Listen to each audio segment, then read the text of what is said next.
are just have a few final people coming in, so let's go ahead and get started. So my name is Rick Holz. I'm the provost here at the Colorado School of Mines, and welcome to all of you. It's really great to have you join us in our parent panel. So the other people that you see on the panel are all parents of current mine students. And so while we usually operate this panel is I'll have them go around and quickly introduce themselves and tell us their student name and year that they're at Mines, and then we'll go around and so all of you can get to know our parents a little bit. So on my screen, I see Kim first. So Kim, do you want to go ahead? Absolutely. Hello, everybody. So I have a freshman named Jalen. This is his first year. We obviously live in the Southeast, so out in Colorado, a little nervy. I'm sure some of you have those questions. He's studying geophysics and he is very happy. He absolutely loves mines and is making good friends that have the same interests he does. So welcome. All right, Cindy, you're next on my screen. Yeah, my name is Cindy. I have a son, Trevor, who is a sophomore mechanical engineering major at Mines, and I'm also very happy at Mines. He says he found his people when he arrived. So, Jennifer, you're next. Hi, my name is Jennifer. I have a freshman daughter named Sabrina who is studying chemical engineering. We're from Texas, so she is 60 days into 800 miles away from home. She says it is the hardest and the best thing she's ever done. Great. Patricia, you're next on my list. Hi, Patricia. I'm from Texas. Also, I have a son that's a freshman studying mechanical engineering. He is also on the football team. So I have a little different experience to share with you today. Yeah, that's a great experience. And we're excited to go watch them play again today. The next person on my screen is Ivan. Hey, good morning, everyone. So I am not a parent, but I am an admissions member here in the admissions office. So I work in the admissions, I'm an admissions counselor here at Mines. And if you do have any questions regarding admissions, I'm kind of here to help answer those as well. So, and also feel free to use the chat function or the Q&A for any questions as well. We also have some other members in the team who also will be in the background answering some questions, but happy to be here, and thank you, parents, for joining us this morning as well. Danielle, you're next. Sorry about that. Hello. So like Yvonne, I work in admissions, so I'll be in the background answering questions that might pop up along the way as parents field questions and other ones emerge. So if you feel more comfortable putting your question in the chat, I'll be one of those answering them for you. Okay. And Louisa, I think you're also. Yep, I'm with admissions and I'm here to help answer any questions. Okay, so thank you all for being here. And we'd like to open up the conversation. This is more of a question and answer session. So we'd ask that all of you type questions that you have into either the chat or the Q&A component. And I'll read off those questions and have our panelists answer them. So while you're thinking of questions that you would have for our panelists, I'll start it off and just ask the parents in general, what was your experience like when your student was applying to college? Does anybody want to share something about that experience? I can talk about that. So I would say it was exceptional. My daughter had questions as she was filling out her application. She reached out. She talked to actually several people on this panel, but she would just send her questions via email or make a phone call, and the individual attention got her from the start. It didn't matter if it seemed like a silly question or a hard question. People were just happy to help her. And the communication was outstanding from the start. I will just tell you that Mines got her from the start with their individual attention through the whole process. She didn't have to wonder what to do. She could just reach out and get an answer instead of, floundering amongst thousands of applicants and not knowing what to do. So I would say if your child is looking and you have questions, tell them to reach out. Admissions is there to help them. All right. That's great. A couple questions in the Q&A. So we've got parents asking things now. So one is they'd like to know about your students living on campus and what their experience has been. So I'll just add that we do have a first year requirement for students to live on campus, first year students. And so do any of you have any experiences about your students living on campus? Yes, I'll add something onto that. So we live in Alabama. So sending my 17-year-old to Colorado without a vehicle was a little nerve-wracking, but when we did the tour, it made me, far more comfortable. He didn't really feel he need a car. There's the public transportation. Living on campus is perfect. He walks to everything. Some people bike. We actually just sent him a skateboard. He can walk directly down to some great, lovely restaurants. That small town feel really made me comfortable. He lives in Spruce Hall, and a lot of the facilities that Mines has are just amazing, state of the art, far better than what my daughter encountered when she was in college. So we're very, very happy with on campus, and we're encouraging it for next year. Great. So one question from Michelle is, Mines is known to have challenging programs. Have your children been overwhelmed yet? Yes. Yes. Yes. And so part of that is what sort of support is there to help them? So, my son said that the school has been more than willing to provide him the resources he needs for being successful both in the classroom and out of. As a football player, he has a few extra requirements for tutoring and things like that to make sure he's checking in, like they're ensuring that he is being successful in the classroom as well. So I do know there are other options available to non-athletic students as well, that come along with that to ensure their academic success. So he loves his classes so far, which is great, from a kid that dreaded going to school, and he did so because he had to. He seems to be enjoying the classes and the academic rigor that comes with it. So my son's a sophomore, and I think he's gotten the greatest value out of study groups. He seems to have fairly easily found a study group for his more challenging classes. And I think they spend a lot of time together reviewing material, sharing notes. And so he at least has found it to be very collaborative.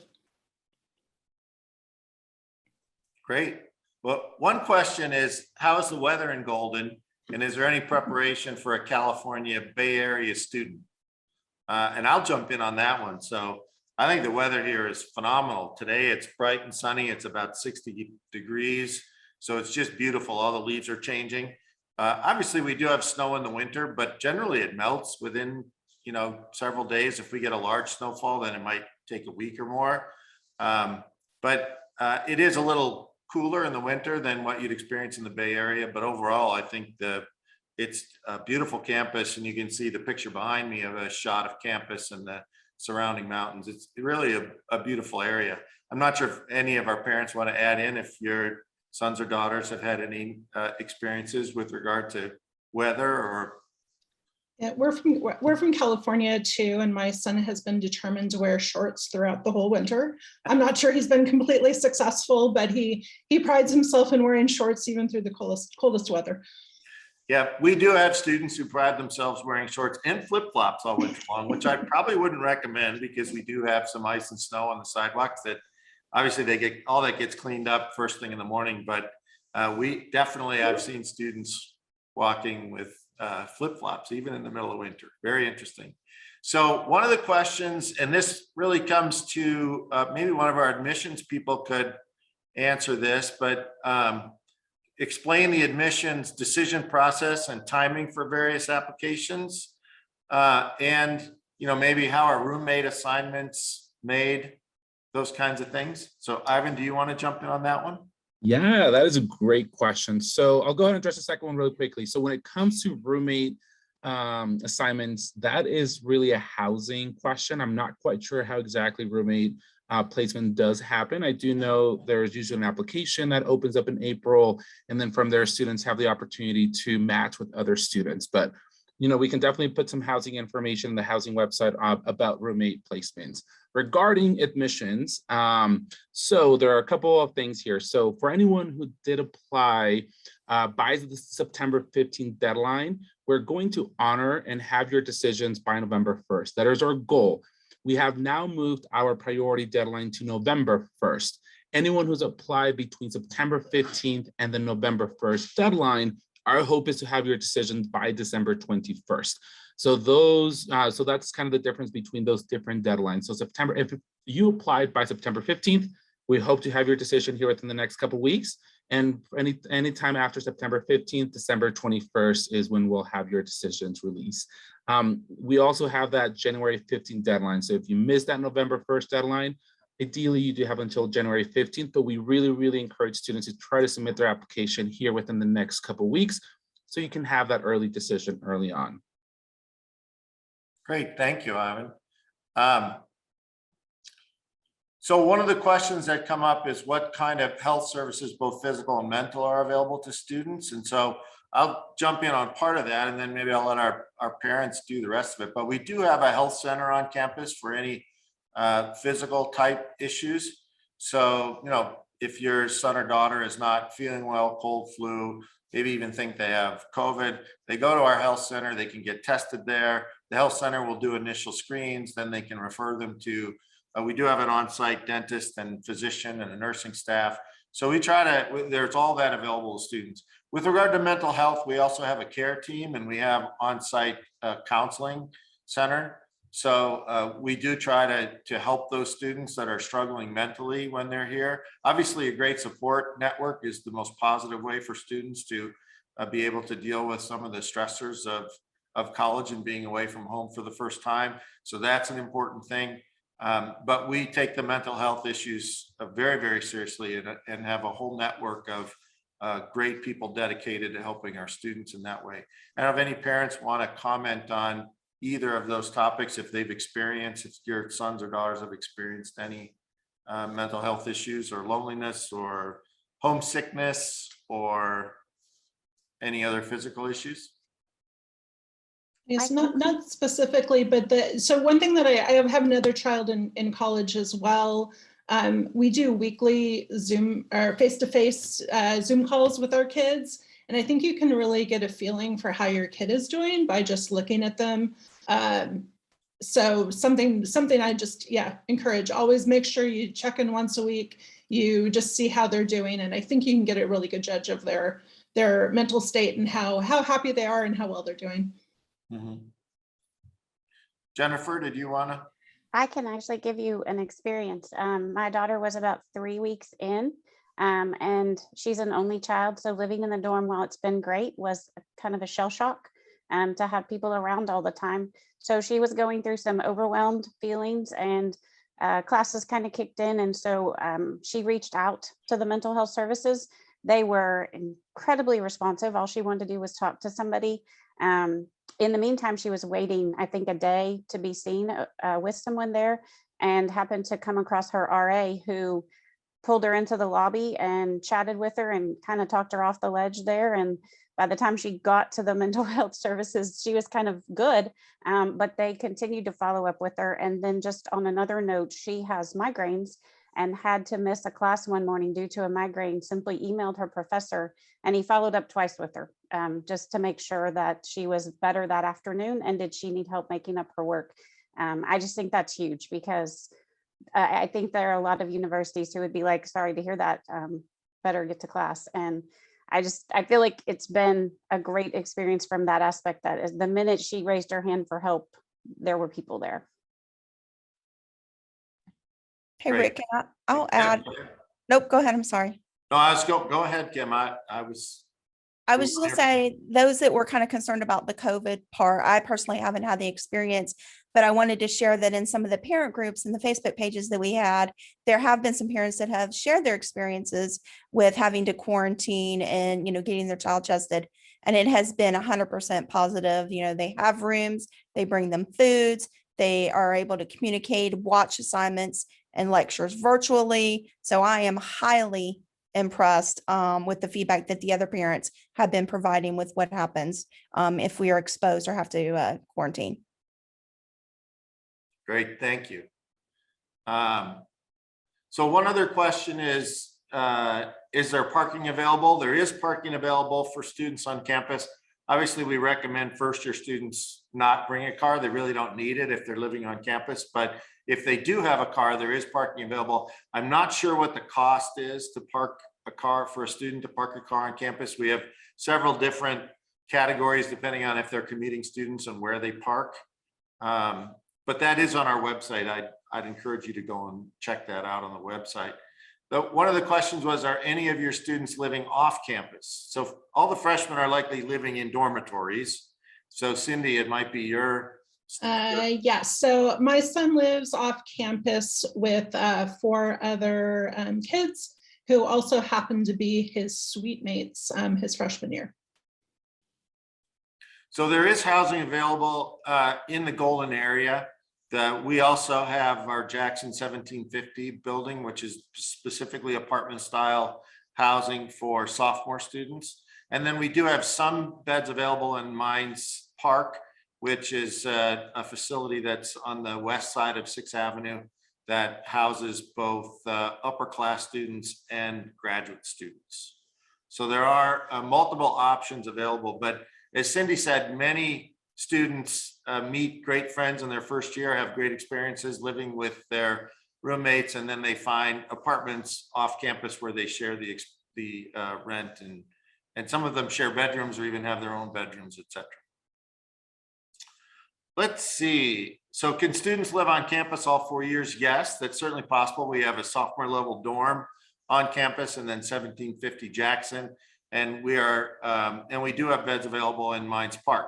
We're currently undergoing a renovation at Mines Park, so we'll be adding probably another 500 beds over the next 18 months to 2 years for upper class students and graduate students. That's a pretty fun place. It's not far from campus. Just you walk across the highway bridge, and we do have our Mines Rover that can take students up there, so they don't have to walk if they don't want to. But it's really a neat place that's right next to campus. So that's another option. A good one is what has been your experience with financial aid assistance, and has CSM scholarships, are they provided to transfer students? So anybody want to talk about their experiences with financial aid, and then maybe Ivan can tell us about transfer students. So I have nothing but positive feedback for financial aid. I can send them an email, and within 24 hours, I've had a response. We do have an out-of-state program, Florida Prepaid College, that we utilize as well. They're already tracking it. Their communication on far as when the payments post. The billing is very detailed, specific. I had a question on the bill, emailed them, and I think it was later that afternoon. So the whole process, very, very good and very responsive. Again, better than the college that my daughter attended. Absolutely.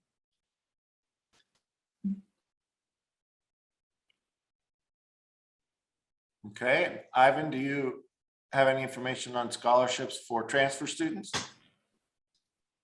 Danielle, would you like to tag along? So we do have Danielle, our transfer enrollment coordinator, on the line as well. She can probably tell you a little bit more about our scholarships for transfer students. Yeah, I did answer in the chat, but I just said, I encourage every transfer student to walk through all the steps of financial aid, work closely with a financial aid counselor. Specific with community college students, there's a scholarship called Phi Theta Kappa. It's an honor society through our community college system. So do be sure to join Phi Theta Kappa at your community college. And that does equate to scholarship money when you do enroll at Mines.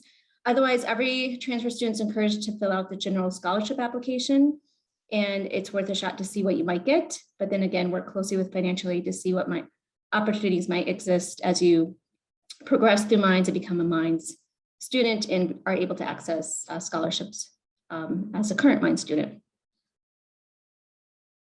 Okay, thank you.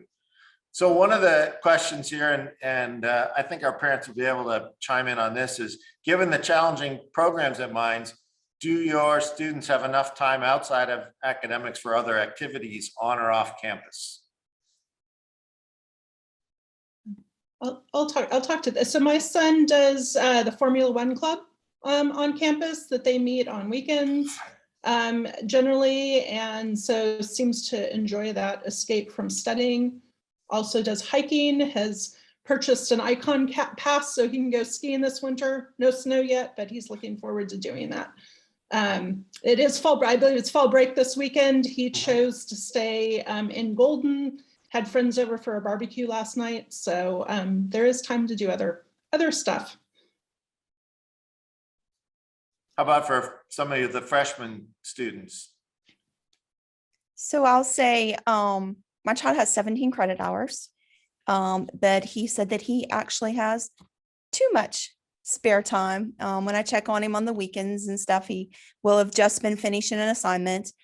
His intro to computer has been the more challenging, where he's actually had to put in time because the assignments are long and lengthy.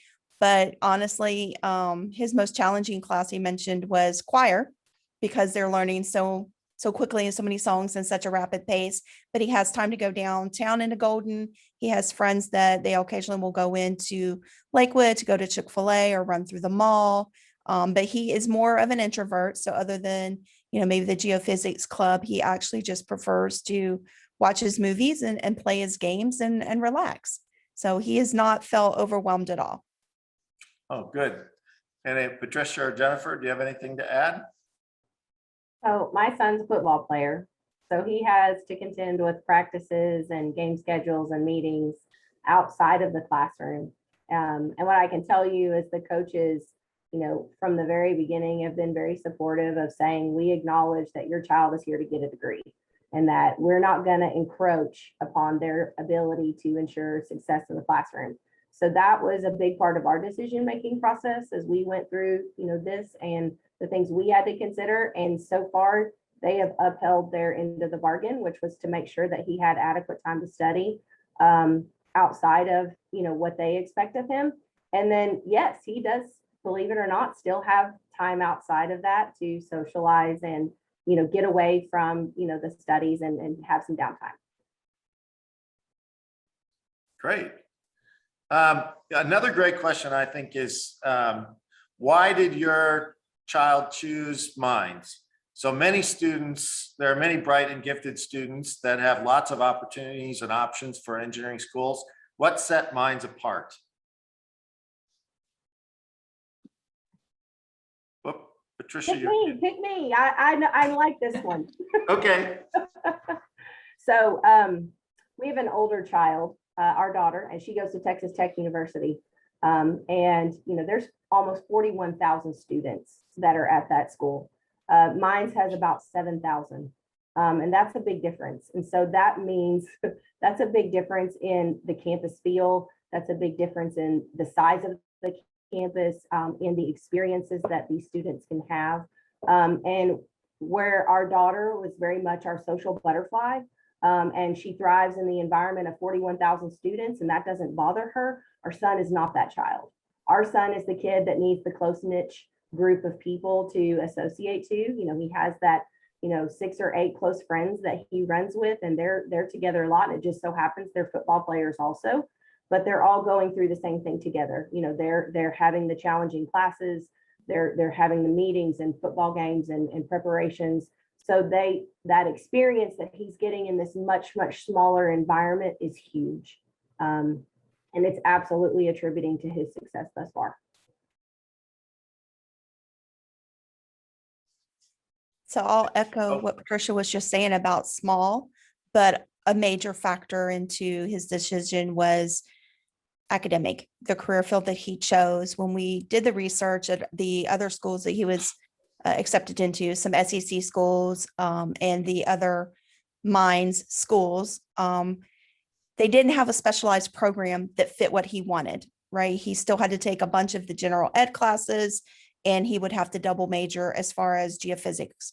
So Mines has, that small field, he have the technology, and they have a specific program just for him. And he doesn't have to go and take English and speech and, psychology when he doesn't need it. He can really focus in on what's important. And that's the STEM classes to get him where he needs to be in life and the career that he's chosen.